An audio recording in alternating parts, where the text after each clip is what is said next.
Bonjour, bonsoir et surtout bonne fête à vous tous qui nous rejoignez des quatre coins de la planète. Je ne vous apprends rien en vous disant que dans quelques jours c'est Noël. Certains sont très tranquilles, ils ont tout prévu et d'autres paniquent. Ils n'ont pensé à rien mais à rien du tout. Voici de quoi les inspirer sommaire. Dernier préparatif pour que tout soit beau, fleurs et papier cadeaux. La grande histoire des stars miniatures de Noël. Un repas de chef pour une table de Noël tout en relief.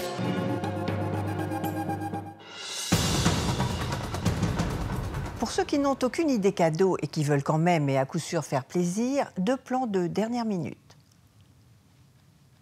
En plein hiver, point n'est besoin de gravir une montagne pour recueillir l'Edelweiss. Il suffit d'entrer dans le jardin secret des 2 boutiques parisiennes de Flower. Une excursion sauvage et romantique où le savoir-faire se mêle à l'artistique. Aller fêter Noël avec des fleurs, il paraît qu'elles adoucissent les cœurs. Depuis 2005, je me suis lancé dans cette aventure. Je me suis entouré aussi bien de professionnels venant de la filière des fleuristes que de gens qui viennent de la décoration ou des beaux-arts pour pouvoir proposer quelque chose d'un peu différent. L'engagement artistique, c'est l'atout de cette boutique. L'exclusivité que nous, on va avoir va dépendre vraiment des saisons et des producteurs. Donc en ce moment, ce que l'on va avoir, ce sont encore des roses de jardin. Des roses qui ont un format un petit peu différent, qui vont avoir une odeur, qui vont encore évoluer dans le vase. Le Flower Power, tout en douceur. On essaye de trouver des produits un peu décalés et puis obligatoirement, je dirais exceptionnels, parce que leur production est faible et parce que les gens qui produisent cherchent à faire quelque chose un peu d'exception. Un luxe éphémère à la beauté passagère. On travaille aussi bien évidemment avec quelques producteurs mondiaux et on va donc trouver des produits comme la pivoine qui vient là de Nouvelle-Zélande, qui est un produit exceptionnel, qu'on ne trouvera même pas au printemps chez nous parce qu'elle est cultivée probablement de manière un peu différente. Et surtout, elle évolue beaucoup mieux en hiver finalement qu'elle évolue au printemps parce qu'il fait un peu trop chaud. Ce qu'elle a de particulier, on peut le voir, c'est l'évolution déjà de la forme qui est incroyable. Hein. C'est un bouton qui tiendrait dans la paume d'une main et ensuite la fleur, quand elle était vraiment ouverte, elle tiendrait dans les paumes des 2 mains.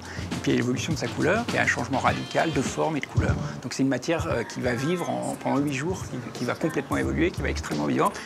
Ce sont des fleurs qui vivent, qui continuent à vivre une fois qu'on les a coupées, qui continuent à évoluer dans votre vase, comme elles évolueraient si elles étaient restées plantées. La chance de cette boutique, c'est qu'à la base, ce n'était pas du tout un fleuriste, hein, c'est un ancien tapissier. C'était un tapissier un peu haut de gamme, donc on a préservé, si vous voulez, cet aspect-là. Donc c'est le quartier des antiquaires, donc il y a ce côté un peu antique dealer, vraiment d'antiquité. Et ça permet de mettre vraiment la fleur en avant. Un peu comme si chaque fleur était un objet, comme chaque fleur pourrait être une belle antiquité, le décor permet de sublimer chaque endroit. Chacun des artisans ici apporte sa vision et son expertise de la fleur. On a la chance d'être dans un très très beau quartier de Paris qui draine un passif et une histoire monumentale. Je reste sur des petites vendeuses de fleurs au début du siècle et qui vendaient avec leurs petites charrettes, leurs petites pensées en fonction des saisons et qui dépendaient aussi de ça à l'époque. La pensée, la patience, l'amour, chaque fleur est un message. Il faut que la personne, quand elle a un bouquet, qu'elle achète un bouquet chez toi, il faut qu'il puisse rentrer chez lui, se mettre dans son canapé, mettre son bouquet devant lui et décrocher et se faire une balade dans un jardin. À ça que ça sert pour moi et c'est notre objectif, donc de pouvoir faire rêver les gens. Si vous voulez vraiment rêver, réveillez-vous, c'est Noël. Noël et les fêtes, c'est déjà beaucoup de travail. Donc pour nous, ça représente du travail. Mais après, c'est de l'opulence, des choses riches en couleurs, chaudes, bien évidemment.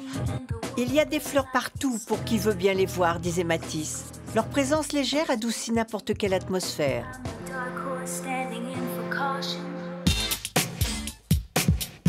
Encore plus éphémère, la vie de l'emballage ne dure qu'un éclair.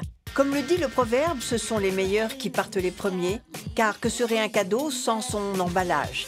Il redeviendrait aussitôt un simple objet. Les Japonais, grands maîtres de la courtoisie s'il en est, ont fait de l'emballage un art, l'origata. Le papier cadeau transmet les sentiments de celui qui offre le présent. L'Espace Japon nous en livre une version très simplifiée. Cet emballage est l'un des plus simples à réaliser. Pour que le paquet soit parfait, il faut mesurer la taille du papier par rapport à celle de l'objet. Chaque pli se veut la transcription des sentiments et pensées qui peuvent relier deux personnes et qui rendent le cadeau unique et sincère. À la fin de la période Edo, au XIXe siècle, il y avait plus de 2000 formes d'origata et une personne avertie pouvait deviner ce qu'un emballage contenait simplement en regardant sa forme. Cet emballage est une variante du précédent. C'est la même technique, mais les plis forment un éventail maintenu par un ruban. Pour rendre la chose plus facile, aux États-Unis sont organisées chaque année des séances d'emballage collective entre voisins, où l'on emballe à la chaîne dans une ambiance festive. Cet emballage s'appelle l'emballage kimono car son pliage est semblable à celui du vêtement traditionnel japonais. Facile à réaliser et original à la fois, cette technique est idéale pour des objets rectangulaires comme les livres ou les DVD.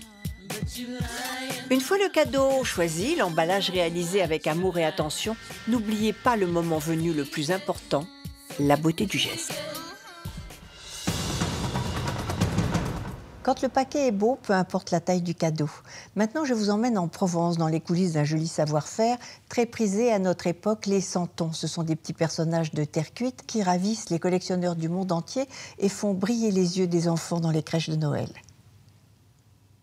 Les santons du provençal santoun, petits saints, sont des petits personnages en argile créés artisanalement à la main et avec amour. Aujourd'hui, on trouve des santons un peu partout dans le monde, mais il y a une appellation santon de Provence qui désigne un savoir à nul autre pareil. Le vrai santon de Provence est fait d'argile de la Sainte-Baume. Il est représenté vêtu de costumes provençaux du milieu du XIXe siècle, date de la pastorale de Morel. On reconnaît la marque d'un santonnier par son travail minutieux qui ne ressemble à aucun autre.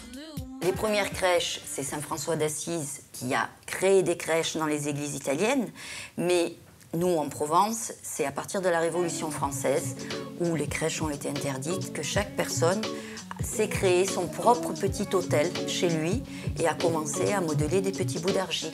Le premier santonnier, d'ailleurs, c'était pas un santonnier, hein, il faisait ça à côté, c'était l'agnelle. Et cette tradition a continué au fil des temps. On peut dire que les premières foires aux santons à Marseille ont été dans les années 1890, je pense. Donc c'est vraiment à partir de ce moment-là qu'on peut parler de santonnier en tant que métier. Santonnier est devenu une profession à la fin du XIXe siècle avec l'apparition des premières foires aux santons. C'est l'histoire de la Provence à travers les pastorales que l'on jouait à partir du mois de décembre, qui était toute une mise en scène de personnages donc provençaux. C'est les gens du peuple qui sont représentés. Donc on trouve le pistachier, Gigier, le berger. Vous allez avoir des vieux bergers, mais aussi vous allez avoir par exemple le jeune berger Nicolas qui porte son agneau sur les épaules ou dans les bras. C'est toujours Nicolas. Et ces noms ont été donnés à travers les pastorales. De ces mains naissent ces petits personnages ambassadeurs miniatures de l'une de nos plus belles régions. Première chose du santonnier, c'est mettre l'argile dans l'empreinte. C'est une argile qui est très fine et qui va pouvoir prendre tous les détails de l'empreinte. Chez les Fontaniles, les santons sont une affaire personnelle autant qu'une affaire de famille. Chacun a sa spécialité, son caractère et chaque pièce créée est unique. À la sortie de l'empreinte, on donne l'attitude. Il faut surtout que, quand vous le regardiez, vous sentiez qu'il est prêt à bouger et qu'il est vivant, hein. Après le démoulage, le travail est loin d'être terminé. Commence alors l'affinage. Il faut retravailler les cheveux, les mains, les vêtements, tout ce qui fait la singularité de chaque santon. La fabrication des santons occupe toute l'année. Au lendemain de Noël, il faut déjà imaginer et créer de nouveaux modèles à partir desquels les moules seront fabriqués. La particularité de cette collection, c'est que vous ne retrouverez jamais le même visage et quasiment jamais les mêmes accessoires sur certains santons. Celui-ci, c'est Giger, donc on peut le trouver avec des courges, avec des croissants, avec des choux. Il vient offrir un cadeau à Jésus. Tous les santons amènent une offrande. Chaque santon est différent, une couleur, un geste, une posture. C'est pourquoi les collectionneurs sont particulièrement friands des santons d'Isoline Fontanille. Certains lui rendent visite chaque année pour s'enquérir des nouvelles créations. Ce sujet, c'est donc la vieille arlésienne assise qui arrive avec les offrandes que l'on offrait aux nouveau-nés, qui sont le pain, le sel, l'œuf et les allumettes, pour qu'il soit bon comme le pain, sage comme le sel, plein comme un œuf et qu'il ait le feu sacré. Donc ça, c'est les offrandes que chaque personne amène au nouveau-né pour qu'il ait ces 4 qualités dans la vie. Du pain, du sel, une allumette, un œuf, des offrandes qui nous éloignent considérablement des Spider-Man et autres Hello Kitty. Mais revenons à nos santons. Une fois cuits au four, il ne reste plus qu'à les peindre. On crée nous-mêmes nos couleurs à l'aide de pigments naturels et d'ocre de Provence. Et après, quand on a déterminé l'harmonie, on va faire des petits détails. Donc c'est des petits pinceaux qui vont nous permettre de faire des points très réguliers et surtout bien disposés sur le châle. Parce que c'est la disposition qui rendra vraiment le châle vivant et réel. Si réel que ces lavandières semblent danser la farandole. Ce que nous demandent les clients, c'est de créer vraiment un mouvement dans la crèche. Donc, ils demandent aussi donc, la nouveauté de l'année. Donc, nous, on ne réinvente pas la roue chaque année, mais on essaye d'avoir une petite originalité face aux autres. Aujourd'hui, Isoline a plus d'une centaine de modèles. C'est sans fin, c'est sans fin. On peut redécouvrir un berger, on peut le faire d'une façon différente, lever les yeux au ciel, lui amener une petite touche particulière. Il n'y a pas de fin. C'est sûr que chaque année, c'est difficile de trouver le nouveau sujet de l'année, mais on y arrive aisément parce que la Provence... La Provence. Ces santons célèbrent chaque année cette source prodigieuse d'émotions et d'inspiration. Tout ça, c'est bien joli, mais comment renouveler les menus traditionnels? Nous avons demandé à 3 grands chefs de nous donner des idées. Cadeau emballé, robe prête à être enfilée, last but not least, il reste le repas à préparer. Pour vous conseiller, nous avons fait appel à 3 chefs étoilés, entrées, plats, desserts et bien sûr beaucoup de savoir-faire. À vos casseroles, et aussi bizarre que cela puisse paraître, prenez aussi vos thermomètres. Pour l'entrée, c'est à la table ronde que nous retrouvons le chef Denis Briossi, ce haut lieu du Marais, programme pour un public restreint des dîners uniques et inédits. Ce soir, ce sera un foie gras poché au Barolo, avec un consommé de canard, des gnocchis farcis au basilic et des légumes de saison. Donc on commence à chauffer du Barolo dans une casserole, température à environ 80 degrés. Ensuite, dès qu'on a la température exacte du vin, on va reverser les vins sur le foie gras qu'on va garder au frais pendant 12 heures. Le jour d'après, vous allez voir, ça sera coloré. Juste à l'extérieur, donc violet à l'extérieur, et on aura une couleur rose-marron à l'intérieur du foie gras. On va cuire des gnocchis farcis. En fait, c'est une pâte des gnocchis de pommes de terre étalée avec une farce de basilic. En consommé, c'est un bouillon clair en fait. C'est comme un bouillon des poules. On fait venir des légumes, céleri, carottes, oignons. On rajoute des ailerons des canards, des carcasses des canards. On fait revenir, on ajoute du vinaigre de Barolo dans le consommé. On ajoute du bouillon chaud. On fait cuire pendant 3 à 4 heures. Et on obtient en fait un consommé très clair. Des légumes qui sont les bienvenus dans ces repas de fête aux lourdeurs convenues mais très attendues, bien entendu. Le foie gras trouve ici toute sa dimension. Il est prodigieusement mis en relief par les assemblages imaginés par ce chef.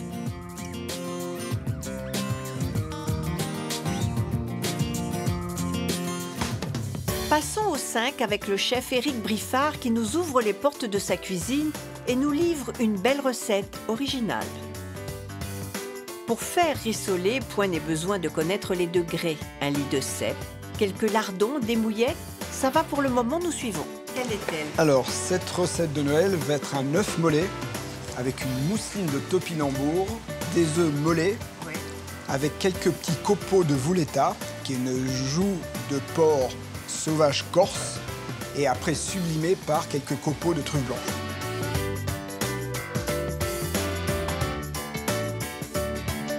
On cuit ces œufs on les cuit en basse température. C'est-à-dire qu'on va cuire ces œufs à 66, 64, 66 degrés. C'est pas dur, il faut être au-dessus de la coagulation des albumines. La coagulation des albumines, c'est 60 degrés. Et dès qu'on cuit au-dessus, les albumines, c'est le blanc qui va blanchir. Une cuisine quasi scientifique pour atteindre des sommets gastronomiques. Croyez-moi, j'ai goûté.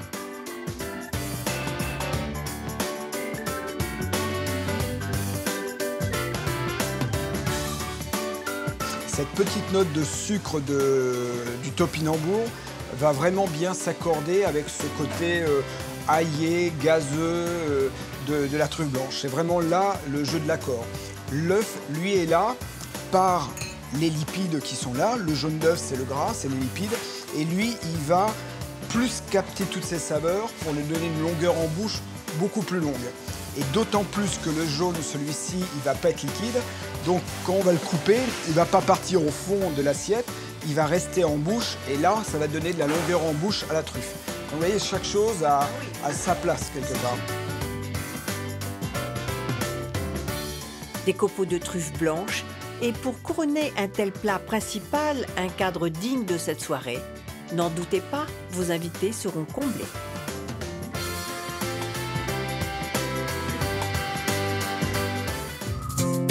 Et c'est sous les augures du gigantesque sapin de l'hôtel Bristol que nous nous attaquons au dessert. Nous avons pensé à nos téléspectateurs aux quatre coins du monde dispatchés pour que, le temps des desserts, la Terre s'arrête de tourner. L'Amérique du Sud est le premier continent à être célébré. Donc c'est mon interprétation du Noël brésilien. Donc j'ai repris les paroles de queijo, j'ai fait, c'est un plat brésilien, je l'ai mis sur une feuille exotique en chocolat. Là ce sont de petites billes de coco garnies de chocolat. C'est au tour de notre vieux continent d'être revisité. Là on a symbolisé, c'est l'Europe. Hein. Donc là, en Europe, traditionnellement, c'est toujours la bûche. Donc nous, on l'a revisité un peu. Je dis, on va faire une bûche argentée, une bûche un petit peu fashion, un petit peu contemporaine. Donc on l'a fait un petit peu blanche, on met de la feuille d'argent. Et maintenant, c'est le continent nord-américain qui va être cuisiné. Ça, c'est une boule mystère qui reprend la pecan pie, un dessert traditionnellement américain. Donc on l'a jumelé cette fois avec du sirop d'érable, de la meringue légère aux amandes, des noix de pécan caramélisées en nougatine qu'on a fait une poudre, dont on a fait une poudre et qu'on a enveloppé notre boule de glace vanille. Et dedans, il y a un sirop café cannelle. Voilà. Voilà maintenant une libre interprétation du dessert oriental. Donc là, on va faire un dessert saveur d'Orient, citron. Donc vanille, toutes les saveurs de l'Orient, quoi. On essaie de recréer à chaque fois une mise en scène autour du... On essaie de recréer autour du pays une mise en scène un petit peu, alors là, asiatique. L'élégance du pliage japonais se retrouve dans ce dessert qui fait l'éloge de l'ombre. Et c'est autour d'une table ronde comme la Terre que l'on va goûter tous ces desserts. Merci à Laurent Janin pour ce Noël planétaire créé spécialement pour Nec Plus Ultra. Le plaisir de représenter tous les continents ou certains pays de nos continents dans des desserts. Donc dans un côté festif aussi. Donc on a représenté le Brésil, donc l'Amérique du Sud, on a l'Amérique du Nord, on a l'Asie, nous avons aussi l'Orient et nous avons bien évidemment l'Europe avec Paris. Voilà. Donc il ne nous reste plus qu'à déguster pour fêter ce joyeux Noël à tout le monde. Il n'y a plus qu'à. Merci de votre fidélité. Je vous souhaite un très bon et très joyeux Noël. Je vous retrouve la semaine prochaine, toujours sur TV5 Monde. En coup de cœur, quelques idées cadeaux au cas où. En attendant, n'oubliez pas de cultiver votre faculté à vous émerveiller. Merci au Bristol de nous avoir accueillis. Et encore une fois, un très joyeux Noël. Au revoir. Et pour mettre le feu au sapin, il faut choisir ses cadeaux avec soin. Une paire de boucles d'oreilles Christian Dior pour accompagner cette très haut perchée paire d'escarpins au talon virgule. Un sac Renault Pellegrino sous le sapin, voilà une année qui commence bien. Du crocodile, sinon rien pour cette pochette enveloppe Hermès couleur bleu marin. Au croisement de l'architecture et de la sculpture, le style de Hervé van der Straten reconnaissable entre mille. Des boucles d'oreilles éternamées en or blanc et diamant et une bague pour un soir de Noël totalement irréel. On veut tout. Pour incarner la véritable reine des neiges, un serre-tête en diamant de 24 carats et des boucles d'oreilles en perles baroques, les deux signés Stéphanie Dédier, on veut tout aussi. Un rouge à lèvres Clarins de 716, on est sûr de ne pas se tromper. Un petit tour chez AS29 pour un cadeau personnalisé, une bague 2 doigts, aile d'ange et boucles d'oreilles assorties. Quelle panoplie, on s'envole. Et pour faire rougir de plaisir son homme, des baskets en veau, velours et tissu signé Lanvin. Un indispensable des fêtes, un étui en cuir Louis Vuitton pour les tablettes. Oh, un pendentif Isabelle Langlois avec toutes ses couleurs, quelle joie! Surtout si l'on peut avoir aussi cette bague, améthyste sur vermeil, voilà qui ne peut nous aller qu'à merveille. Et l'homme aussi a ses bijoux, les boutons de manchette de Samuel Gassman, en pâte de verre ancienne et en ivoire, une coquetterie indispensable et originale. Pour donner à ceux qu'on aime de grands horizons, les city guides signés Vuitton. Et pour affiner sa connaissance du luxe national, de beaux livres, les sacs de ville, les grandes tables de Paris et le style français font partie des must-have. Des verres peints, Talmaris, noir et or. Et, pour être pile dans le thème, des verres en cristal gravés avec des scènes de Noël. Des boutons de manchette Lanvin, point d'orgue du look irrésistible de nos hommes. Et le meilleur pour la fin, une bûche glamour et gourmande créée par le chef pâtissier Stéphane Tronchet.